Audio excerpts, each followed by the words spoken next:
Hello, and once again, we come now to lecture 3 of module 4. It is here we talk about the concept of adaptability. Adapt or die.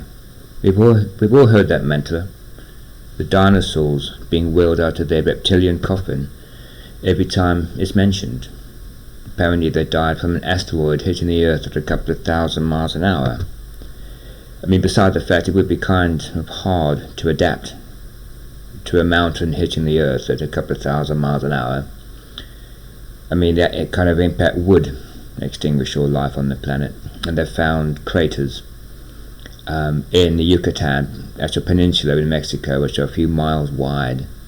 And personally, that would definitely kill all life for it to start again. But whether it came from a dinosaur to a dog, that is a completely different subject. And but it all comes down to adaptability, which is a much more slower, more refined process. I mean, I learned to adapt in my own unique way. I started the safari on my own with autism. Yep, that horrible type of it was like a prison, a mental colditz that imprisoned me in a dull foggy of mental haziness when I was a baby boy. In those far off days it was not really understood, so they gave me about as much chance as their limited actual knowledge allowed. However, after being sent home for a short time before committal, this is in England, I was lying insensate in front of the radio when a song came on, Yellow Submarine. It had a sudden cataclysmic effect. Like a yellow semitone rocket, it blasted down the prison walls of autism, and sending its bow and arrow to the music. It sent an arrow into my heart, and it basically, could say woke me up really, for want of a better word. I mean, immediately I began to form words and gurgle happily to Ringo's Liverpudlian drawl. I mean, shocked and delighted my mother saw this, and after phoning my dad, hospital, and anyone in telephone range, she rushed off to buy the album. And every time that song came on, I became awake, and when that song faded, so did I. I mean, it wasn't a classic blast-off song, big Stockholm multi-hit like, say, Hard Day's Night or Help, or... No, it was a throwaway song, given by John to Ringo to sing. But for me, it was my Bohemian Rhapsody. It was my bridge over, in my case, quiet waters. Ringo Starr came to South Africa in '75, and he'd heard about my little miracle from the Beatles, and over the years he sent me some letters, some photographs, and a set of drumsticks, because I was mad about the drums at the time. Anyway, the newspapers phoned my mother, said that Ringo Starr would like to meet me. I was on the farm at the time, so I got my best day off, all my best clothes on, took the day off school, went to meet the press with my parents, and we took the lift up to the Carlton Hotel in Johannesburg where he was staying at the time, and he opened the door, and it was Ringo Starr from the Beatles. And we spent the next hour or so playing together on a big African tom-tom, big African drum playing. He showed me a few tricks on syncopation and how to use your arm to deaden the sound on the side, this kind of stuff, all the tricks.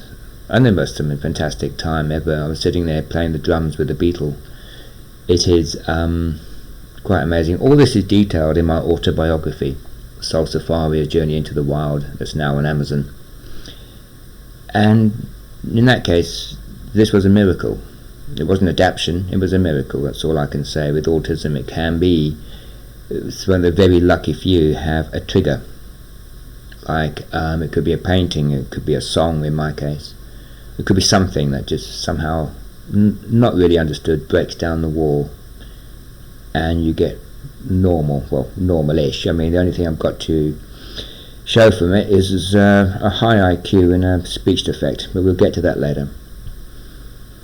However, I got back to the farm, and I was the poster boy in the newspapers in South Africa for a day before it moved on to more important things, and I was on the front pages, and all of a sudden I was like a minor celebrity. We had people coming over to take my photograph and hear my story, which I didn't know much. My parents told them the story more than I could.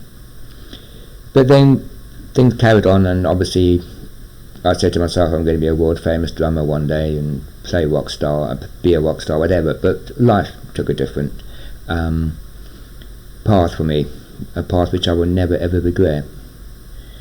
Anyway, once back on the farm in South Africa, my empathy and unique relationship with the natural world came to the fore. I mean, I'm still on the autistic spectrum somewhere. I don't know where I am in that strange dark rainbow, but somehow I have adapted the world to my unique mind. When I was 5, my IQ was 130. God knows what it is now after years of wine, women and song, but the fact remains that I adapted, often in the hardest situations, like my parents' divorce, boarding school, the military, and others. All this is detailed in my book that I've just mentioned, which brings me to the 4th spiritual wonder of this safari. Remember, we got these spiritual wonders, Area 51, Soweto, Shaolin, etc. We come now to the 4th, which I think is a spiritual wonder, the Sand Bushmen of Southern Africa. We are constantly being bombarded by sound bites in modern society and news lectures regarding how everything we eat is bad for us. Drinking is bad, eating is bad, smoking is bad, heck, being alive is bad, according to these neurotic idiots. And his life is a constant battle against a sustained attack from what we eat, breathe and drink. I mean, everything is bad for us, you know? I mean, and it's just getting worse and worse and worse. I mean, believe me, I have seen what alcohol can do to a person, you know? When I worked at the alcohol rehabilitation centre that my mother founded on the farm, she formed a rehab centre because she was a big Christian at the time, and the stories I will tell you are harrowing and a powerful warning, all detailed in my book, Soul Safari, A Journey into the Wild. However, I feel we've gone the other way, with people with too much false self-importance delighting in the feeling of power by telling stories and spreading uncertainty with unsubstantiated so-called facts. I mean, this I feel is an insidious and dangerous symptom of modern society. We are constantly being beware all the time. That's bad for you, this is bad for you, that's bad for you. Walking outside's bad for you, the air is bad for you. You feed the birds bread, the birds might die because of all the crap that's in the bed, etc., etc. I mean, autism is on the increase with no reason, except that of a more toxic ecosystem and environment. They say, toxic from what? From fuel? From factories? From road rage, to trolley rage, to seething glares in supermarket crowds. We are so heartfeltly sick of the sight of each other that it is becoming dangerous. I mean, who ever heard hate crime? What's that? That's a new word, hate crime. Road rage. Believe me, I drive to work every day in my car, I see it constantly. Road rage. Trolley rage in supermarkets. Forecourt rage in garages. As I said, supermarket rage. We are so sick of the sight of each other, we can't stand each other now. And it is becoming dangerous. Disgusting reality TV, television that exploits the vulnerable and detestable to voyeuristic effect, only feeds this embryonic hatred. Politics, news, carries on. Soap operas on television claim to show real issues, yet concentrate solely on the miserable and darker tones of society. Jerry Springer, Jeremy Kyle, ad nauseum, it goes on. Which brings us back to the Sand Bushmen. They drink alcohol like water, they smoke like crazy, and they live constantly, without exception, well into their 90s. But having worked with them and spent time with them, there is one thing that stands out with them like a beacon. They are constantly happy. Conflict is non-existent, and issues are resolved on a tribal level, not on a personal level. I remember when I was in the military, I was in the South African military, we used them as trackers. They don't do warfare. It is an alien concept to them. They would find the tracks of the terrorists, follow them, then withdraw when it got really fresh to allow the war machine to go ahead and deal with them. Their tracking skills are legendary, and they hunt on a supernatural basis that we can only observe and wonder. One method which I've seen they use is to be on the spur of an animal, like an oryx or any kind of antelope that is very close. Find its dung, deposit the dung in its own tracks. So you pick up the dung and put it in the oval track of the animal, and then cover it with sand. They then withdraw a short distance away, close their eyes and look back the way they came, not looking at where the animal is going to come. Inexplicably, the animal will double back on its own tracks and walk up to where his own dung was buried, presenting a perfect target to the hunters for their poisoned arrow. Why does it do this? The hunters are tight-lipped. Suffice to say that when asked, the reply is, well, that's how we do it. I detect a very strong spiritual element in that activity. Every couple of months, they have a huge gathering called a cleansing ceremony, where the shamans or the witch doctors gather everyone around a huge fire and spend the night dancing and chanting. The shaman has gone into the spirit world, then draws out, by laying of hands, the negative energy, curses, etc. They believe that it's called Nksum, or healing energy, is situated at the base of the spine, which incidentally is in the same as the earth chakra. The polyphonic music of the drums and chanting is his entrance into the spirit world. Then he takes on the negativity to himself, often with painful and cataclysmic results, though death is rare. Often people use this healing for autism. A lot of autistic people have been taken to this Nksum ceremony, and the success rate has been very, very high. Now there's something to say about that. Something we've got to learn from that. I feel that it is this kind of natural happiness that is important despite their drinking and smoking, leading to them having a long and healthy life. It is these ceremonies that they perform a few times every year that both heals and enhances the natural spirit, feeds the soul, and realigns the psyche, that all lead to being happy, which obviously leads to a life that doesn't have to try too hard to be alive. Maybe that is our default setting, our natural state. Yet we have somehow misinterpreted what it means to be happy. God knows us. There's so many miserable people out there. And yet, you go spend an hour in a cancer ward or in and you look at people trying to get through the next day, or you wonder if you're even going to see the next day. Then come back and see how happy you are then with what you've got. Happy is not material wealth. I don't believe it's material. It's not financial wealth, although that can clearly do a lot of good. It's not religious. I've seen enough rubbish promises from false prophets on pulpits, even though that can also be a very stabilizing force, especially when you get into your later years, or especially if you think about death. It's not social, as situations and people are fleeting with their promises and attention.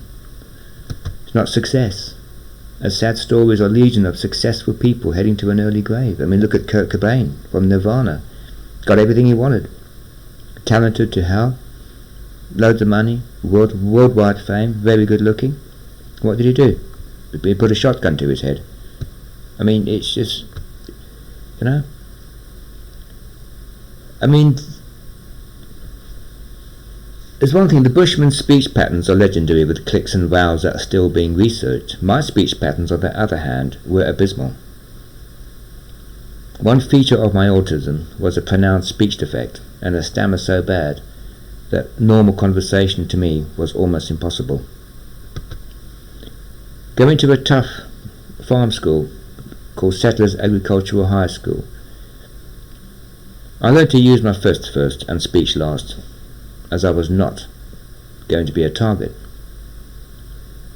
However, I discovered that it was certain nouns and vowels that were unpronounceable, so I started to substitute those with words that had the same meaning. Slowly I started to develop my own speech patterns and started to use meditation techniques to slow my brain down from its whirling kaleidoscope of sound and colours to a measured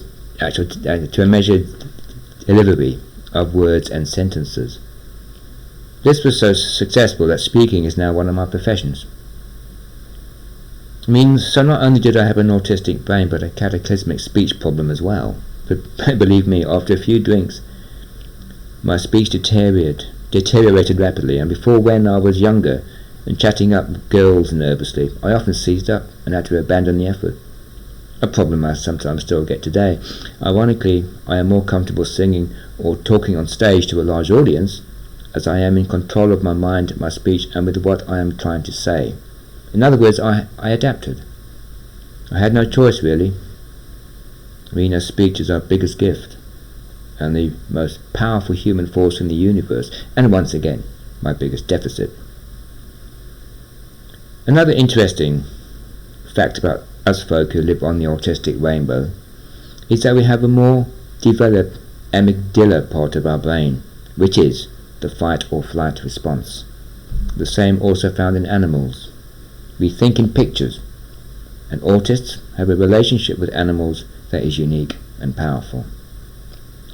In my case, music was the most powerful engine that powers my psyche, and still is the most powerful engine that powers my psyche. It was music that broke down this barrier, and music that is constantly playing. I'm never still, always a beat going on, and always in tune with any sounds in nature, as the natural world is musical. I mean, ask any bird. As explained before, elephants have a sense of music, as do humpback whales. I believe the natural world is rhythmic and pulsating with a natural song that the animals are tuned to various degrees, the rhythm also being spiritual. I like to think that the human natural experience to a musical band. Now let's take, for example, our spiritual psyche and put it into musical instruments. Let's take, for example, the first, the drum kit. Now the drum kit is the basic feet on the ground, the root of the sound we experience in the rhythm of life. It is the beat of our heart. Our heart can be put to music because it beats to a certain rhythm every day, and often I'm actually going to compose a song with my own heartbeat as the drum kit. Next comes a bass guitar with its deep tones locking into this rhythm, which is our emotions becoming aware of this beat and starting to groove with it. Next comes the rhythm guitar, which has found this beat and is using it to expand the sound further, forming a cohesive pattern of sound that envelops this beat yet starts to push the sound farther out. This is our knowledge starting to grow, our comfort zone growing larger, and the muscle being added to our spiritual body. Next comes a lead guitar, our response to this song of life. whether it be through lead guitar, lead vocals, lead piano, lead singing. But the most amazing thing about this band is that the beat, the rhythm, the lead comes from you. The natural world is the drum kit, bass guitar, rhythm guitar, lead guitar. The great outdoors is your Abbey Road, your electric Ladyland studio that will teach you to play these instruments.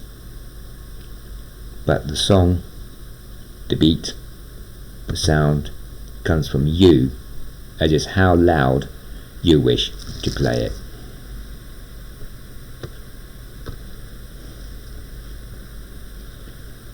When the Bushman shamans do their healing ceremonies, they call upon the ancestors for certain types of healing. Our physicians use the same, but they call it genetics. Either way, the pre-existing condition is present, and in the shamanistic case, attacked by the mind and often healed. Physicians use the same, as proved by the placebo effect. Modern medicines are researched and produced with the placebo effect built into the initial research program. Now, the placebo effect is when you get, say for example, 5 pills that perform a certain function. One of those pills will be completely neutral, a bit like a blank cartridge in a firing squad. And yet that placebo will have the same effect as the pill that has all the ingredients due to the mind. It's called the placebo effect. Either way, the ability for the brain and body to heal itself is both real and powerful. But I feel that nowadays, with pills being taken for anything that used to be easy meat for our immune system, that I feel that our immune system is being compromised with great financial benefits to the industry, big pharma. Another insidious and damaging thing I've noticed in this almost pathological obsession with cleanliness. I mean, the products are on the market that are used to wipe every surface, every door handle, every table ad nauseum. In fact, these neurotic nimrods are so scared of ravenous hordes of amoebas that their children never get dirty. That, my friend, is a ticking time bomb. The immune system that we possess is the SAS, Special Air Service, the Special Forces, the Delta Forces, the Spetsnaz of the physical body.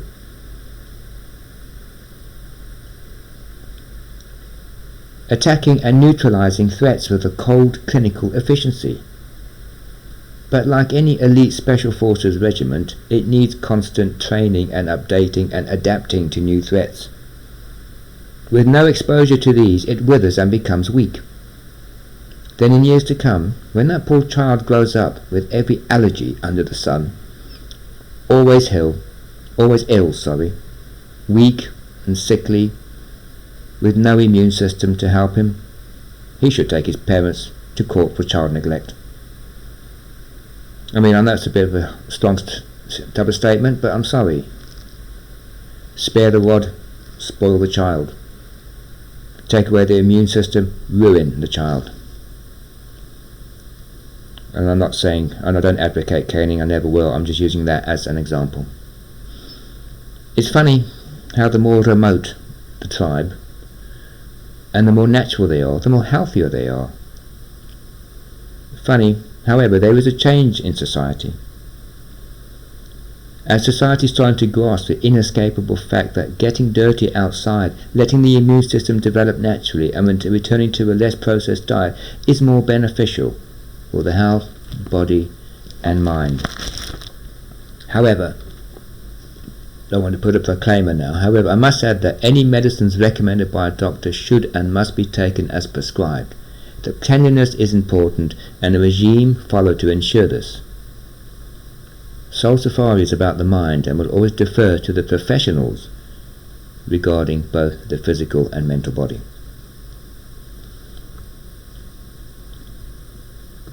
Right, moving on. When I was hunting in Zimbabwe with fair shade safaris, we had a legendary tracker who went by the name of Gibson. This fellow once tracked a pride of lions across a rocky area with no sandy area to show pug marks at all. The pug marks are the name of the cat's footprints. However, he succeeded in the hunt by noticing that every time the lion jumped onto the rocks, the claws came out of their sheaths and nicked the rock, leaving a tiny, tiny little mark that was all but invisible.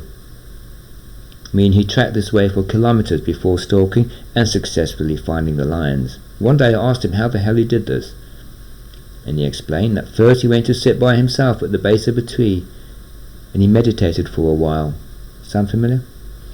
And was able to cast his mind forward and become the lion that he was hunting. In other words, before he even started to use his natural physical tracking ability, he adapted his mind to cast off his humanity and start to think how a lion would.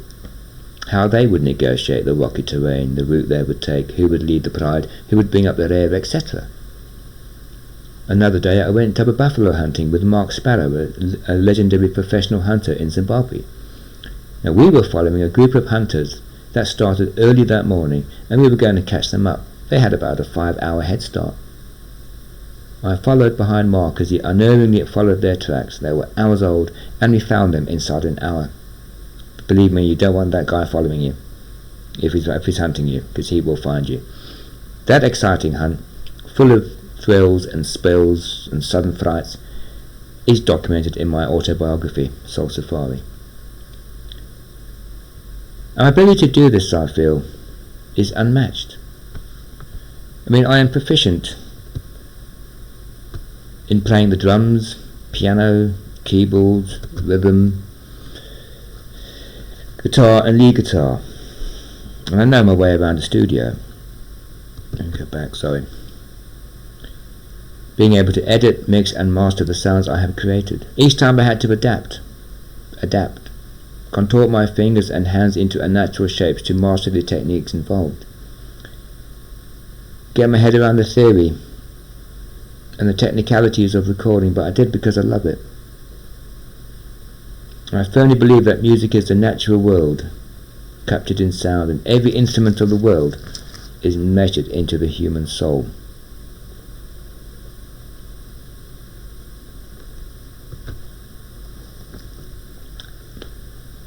But no instrument can make its own noise. You can fill a studio with tons of expensive musical equipment, plug it in, make sure it's all mic'd up, and then sit back and wait. What you will hear is an audible hum of the amplifiers. Nothing. They will stare back at you with a immobile indifference. You go forward, you start bashing the drums and strumming the guitars, and suddenly you have sound. Not pleasant to hear as you are unschooled, but the silence is broken, and flat and winding noise emotion starts to be heard. You're just making a noise. You go away, you get lessons, start to learn how to play, start to learn how to compose music, start to learn how to use the guitar. Get good. And then when you come back, those instruments are still there, they haven't moved, and that background hum is still audible, they haven't made a sound. This time you start to play with skill and emotion. The sound coming out is beautiful and fills the air with a powerful noise. You choose a song you wrote yourself, and not only are the instruments making a beautiful experience, but it is you who is now the architect of this existence. In other words, you adapted, got good, and that opened the doors of perception, thanks to Jim Morrison, and opened up the natural abilities within you. I have used music here only because it is what I know. Your soul is the instrument that is waiting for the studio. The studio will teach you. The studio is nature. It seems ironic that we can adapt to a tin can in space, yet we ignore being adapted to our own planet and our own environment that came with this planet. The environment that we created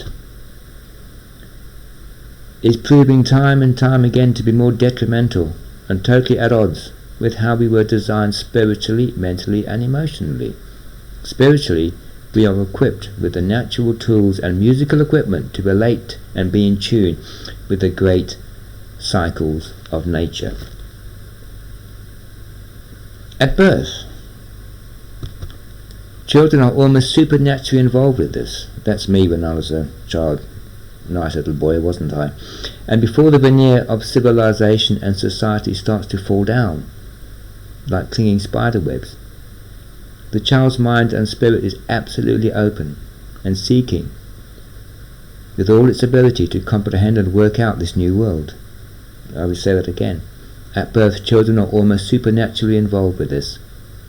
And before the veneer of civilization and society starts to fall down and block us like clinging spider webs, the child's mind and spirit is absolutely open and seeking with all its ability to comprehend and work out this new world. In a way, it is a form of death from one world to another, then followed by other little deaths, like youth, first girlfriend, childhood, leaving home, the death of youth, and on it goes. In a way, we need to die from certain masks and prisons that society has imposed on us, embracing a new philosophy and a new universe that has been just out of reach. Finally, we will reach the big one, where our soul bursts out of its cocoon of this body, and we join up with ultimate reality of a purely spiritual existence that the natural world prepared us for. I'll say that again. Finally, we will reach the big one, the big kahuna, the big event, where our soul will burst out of its cocoon of this body. We are spiritual beings having a human experience.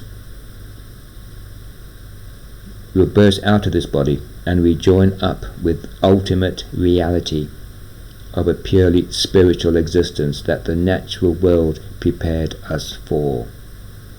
God and nature are one, and by embracing the natural world we start to notice his features and his personality.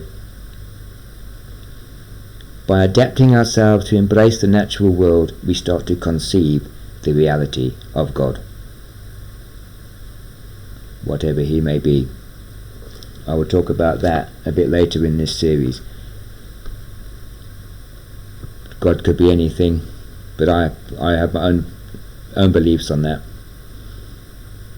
But we'll get to that later. Nature is where God is. As I've said before, not in a church, not on a pulpit, not in a temple. Anyway, that concludes the last lecture of the modules. The next lecture I'm going to do is going to be a safari, a game drive. I gave talks to schools and to wildlife groups, a talk called An African Eden.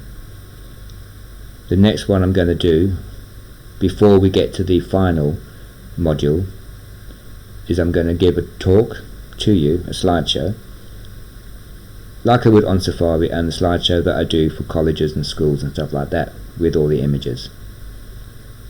Thanks for listening, and once again, I'll see you on the next Safari. Bye for now.